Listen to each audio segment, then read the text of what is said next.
The Dad. Rock and roll!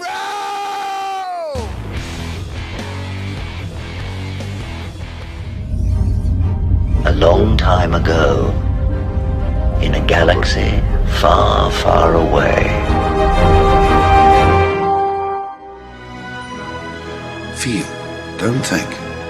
Fear is my ally. The Force will be with you. We are encouraged to love. Be mindful of your thoughts. I will not betray the Republic. Hey, your worship, I'm only trying to help. Scruffy-looking nerf herder. I'm not afraid. You must unlearn what you have learned.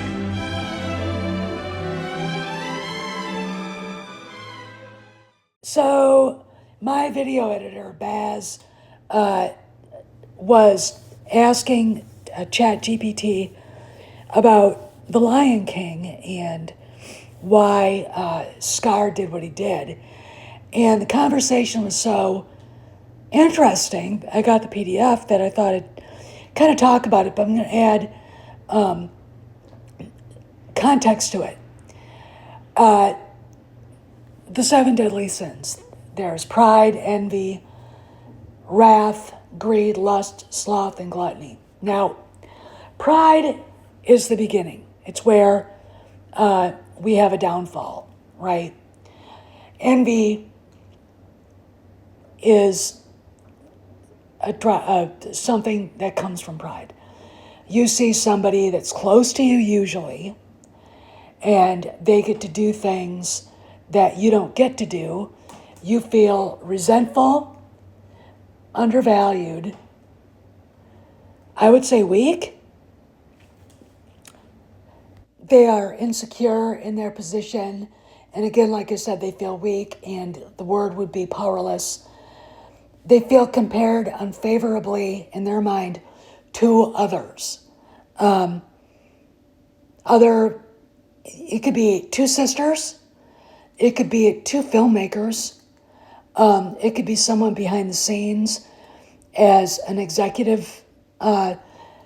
And of course, they feel deprived of something they need. And that's envy. Now we've got wrath. So what happens with wrath? Let's say the individual who has issues with the status quo because they feel undervalued, suddenly gets a little bit of power and they turn on the wrath. Or they see a way to get power, but they see competition. So what they do is they create an environment that drives the competition away. Or they go off and remove the thing that they're envious of, the thing that they perceive to be in their way. Now, that's what Scar did. Scar was jealous of Mufasa. Scar felt powerless to do anything. Scar created a sort of a phony story about himself, and this is what we got, right? And he basically destroyed everything once he got power that he wanted to lord over. Now, let's talk about, this is about Kennedy, obviously. So, we know she's felt undervalued. We know she resented it. She was insecure, powerless, and felt compared unfavorably to other people. Rick McCallum. All right. And she felt deprived of something that she needed. Recognition, right? Now, we all know her beginnings.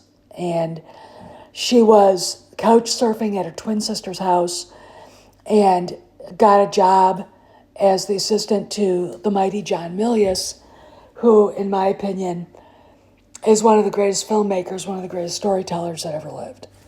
And he, had her doing things for him, cataloging all of his firearms, etc. And she learned, I think, a little bit about filmmaking and what it's really all about, the storytelling, right?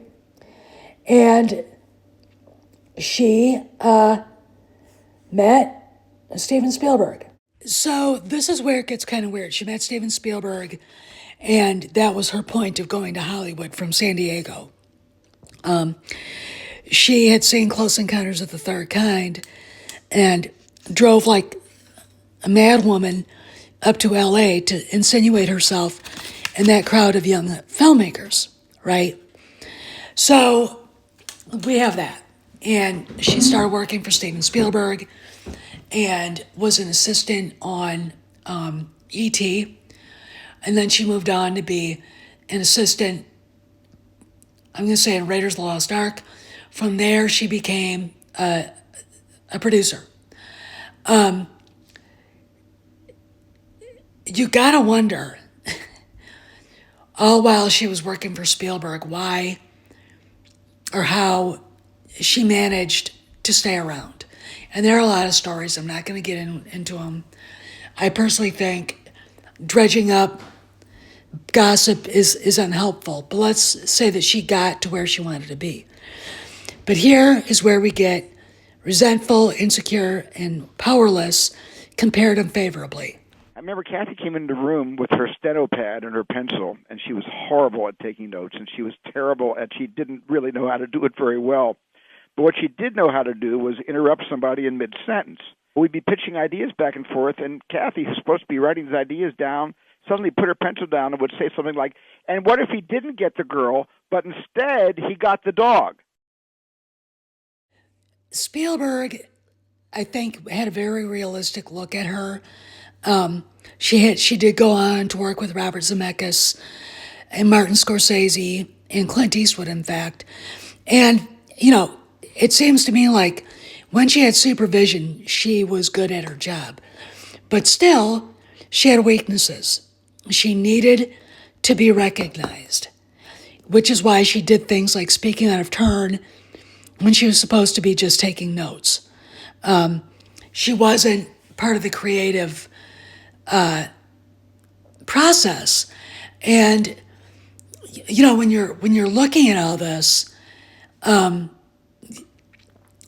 think you understand where Spielberg was coming from in his approach to her. And she got resentful. I think she's been resentful for a long time.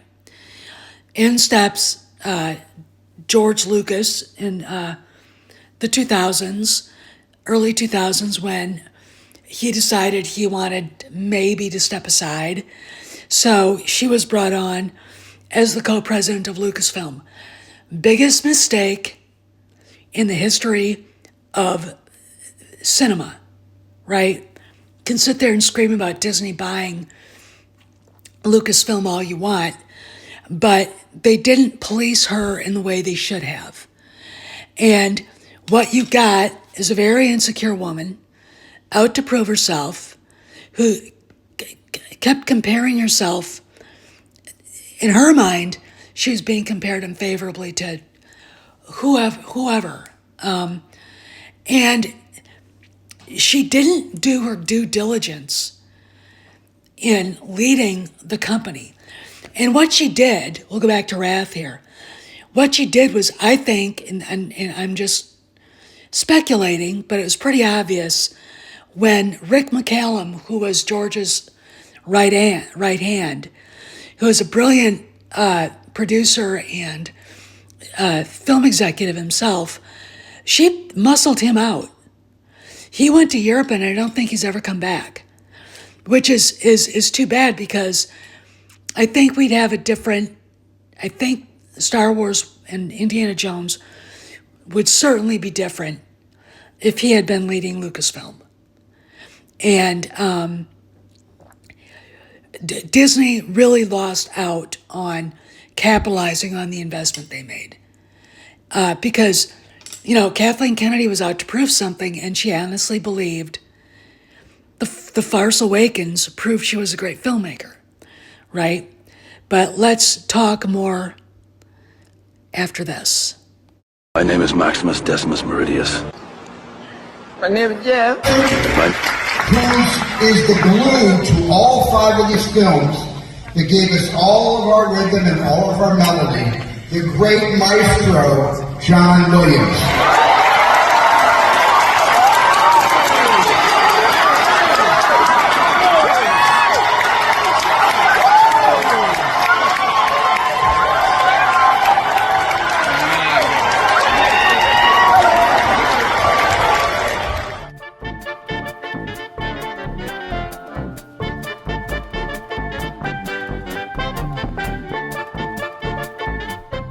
So we've got pride, which is, to me, a very false view of oneself and one's worth.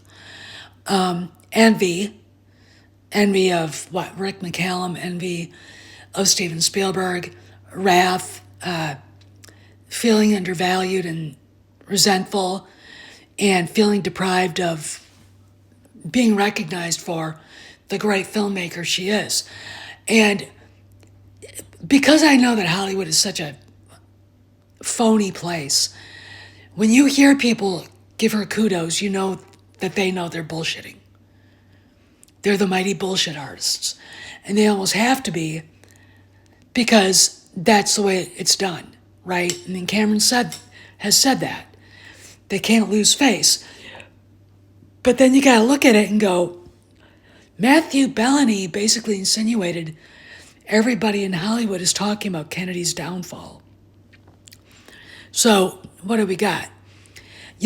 Let's go to, all right, greed for recognition, greed for power, pretty much narcissism going on, a lust for power and wealth and status, sloth.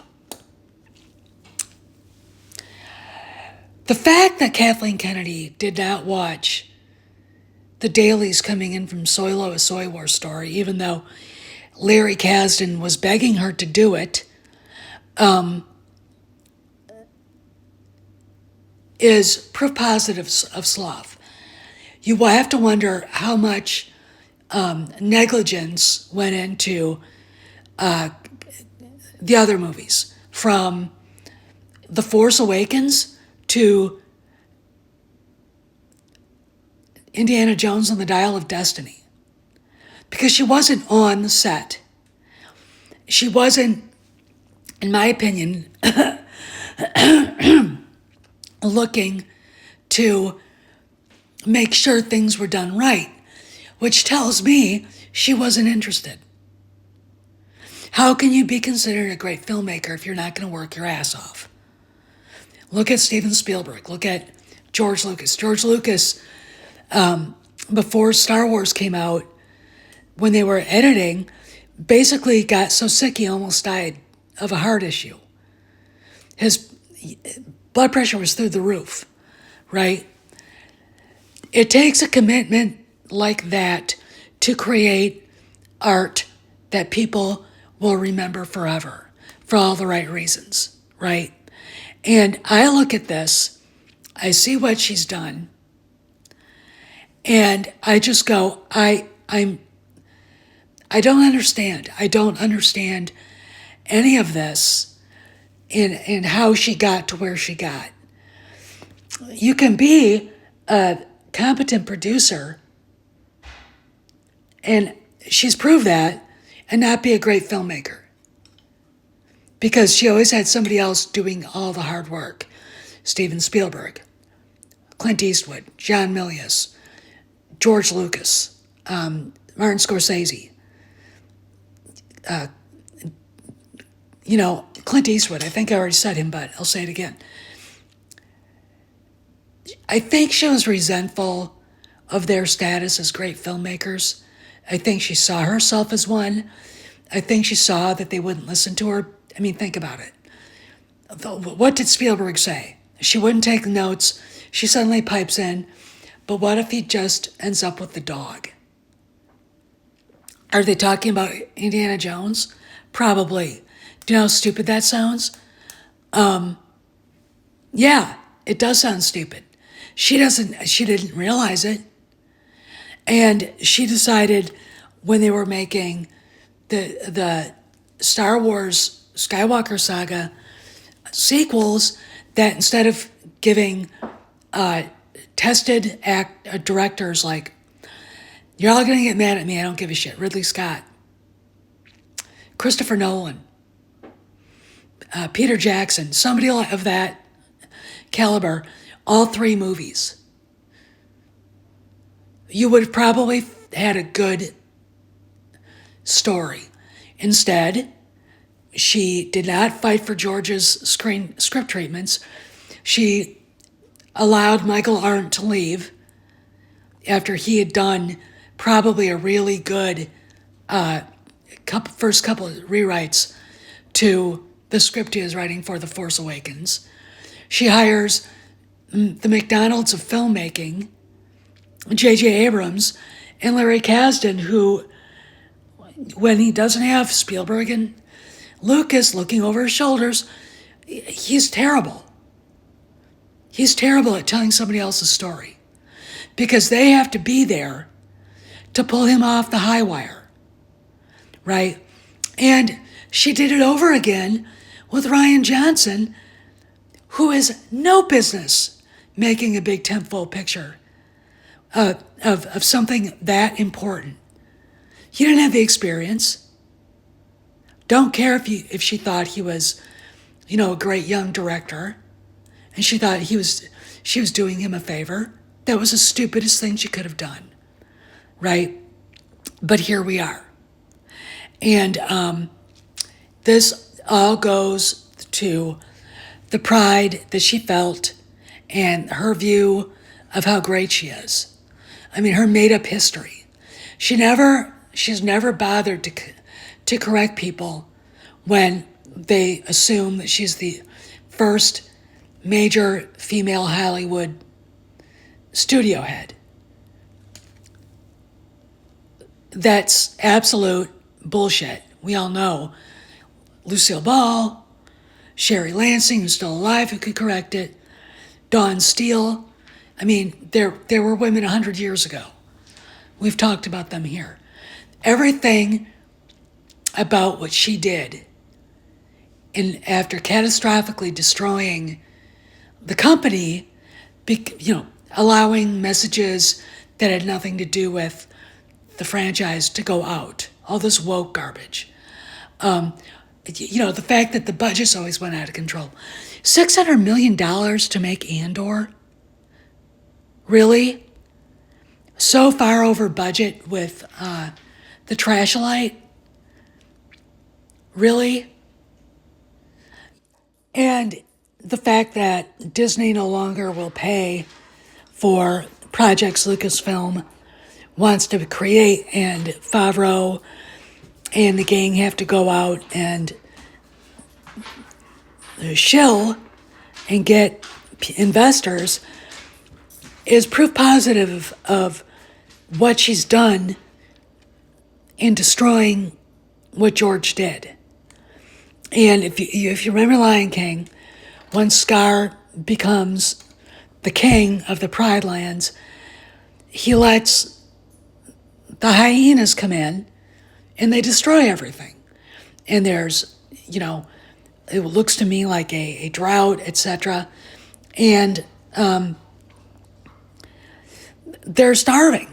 And what Kennedy did was, instead of, doing her due diligence, defending George's legacy, she allowed the hyenas that worked at Lucasfilm to destroy what George created. Drunk, deadbeat, dad, Han Solo. I mean, Ben Solo, what a shitty character. Rey, the bestest ever. What she did to Luke, allowed to happen to Luke, was just abominable, right? You could look at her basically in some way being Scar in this situation. And that is going to be very difficult it would be very difficult for John Ford to climb out of that hole if he had to come back and fix what was broken, right? Because, again, she doesn't want her legacy to be, she wants to save face. even though everybody in Hollywood is talking about her and about what she did. It doesn't make any sense to me. None of it does, but, you got to do what you got to do.